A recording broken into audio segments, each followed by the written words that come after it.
Korang mesti perasan kan sekarang ni kalau korang scroll TikTok, scroll Facebook, mesti akan naik isu mengenai flight MH370. Dan hampir 10 tahun flight MH370 ni hilang, tapi kenapa tiba-tiba sekarang ni dia viral balik?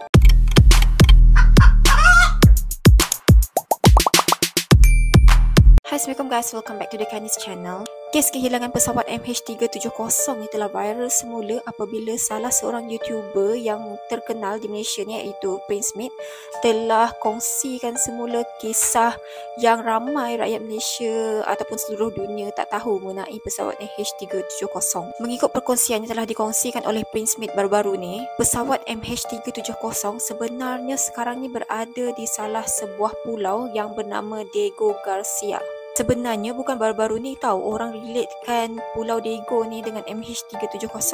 Tapi sejak 3 minggu setelah MH370 ni hilang lagi, orang dah start relatekan pesawat tu dengan Pulau Diego. Sebab setelah hampir 3 minggu pesawat tu hilang, tiba-tiba seorang penumpang yang berada dalam pesawat MH370 tu yang bernama Philip telah post satu gambar di Facebook beliau. Gambar tu hitam saja tahu, macam dia berada dalam tempat yang gelap. Jadi masa tu agak viral jugalah.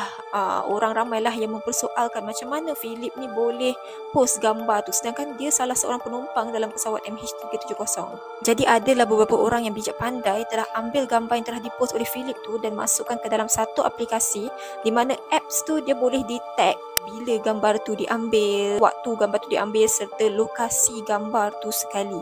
Dan aplikasi tersebut mengatakan bahawa gambar tersebut telah diambil di salah sebuah pulau yang bernama Diego Garcia. Disebabkan Pulau Diego tu adalah pulau untuk tentera US, jadi agak sukarlah untuk jalankan misi pencarian dekat sana.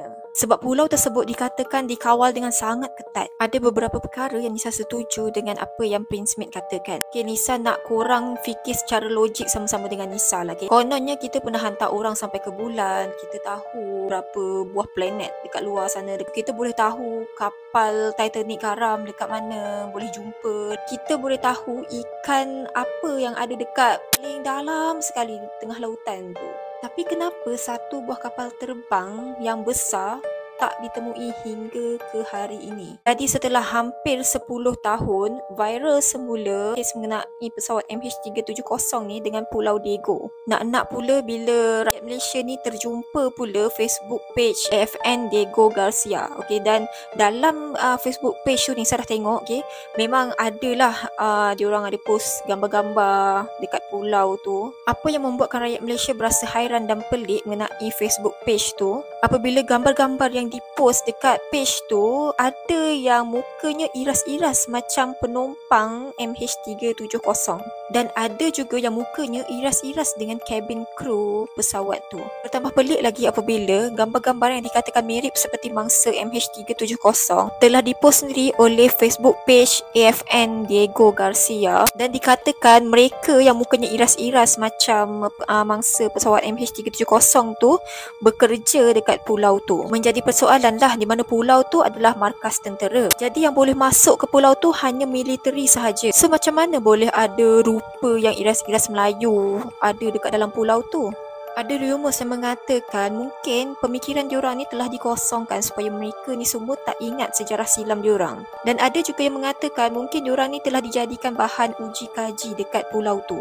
Sejauh mana kebenaran rumours tu Nisa tak dapat nak pastikan. Nisa bukan nak hasut korang untuk korang percaya bulat-bulat benda ni. Kalau betul pesawat MH370 tu dah terhempas di mana-mana, okey, dan semua penumpang dan cabin crew telah meninggal, okey, jadi kita sama-sama sedekahkan Al-Fatihah buat mereka. Tapi misal kata rumours ni adalah betul, wallahu alam.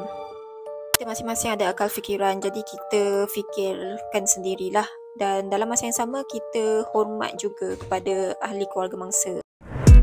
Picnic with my best friend.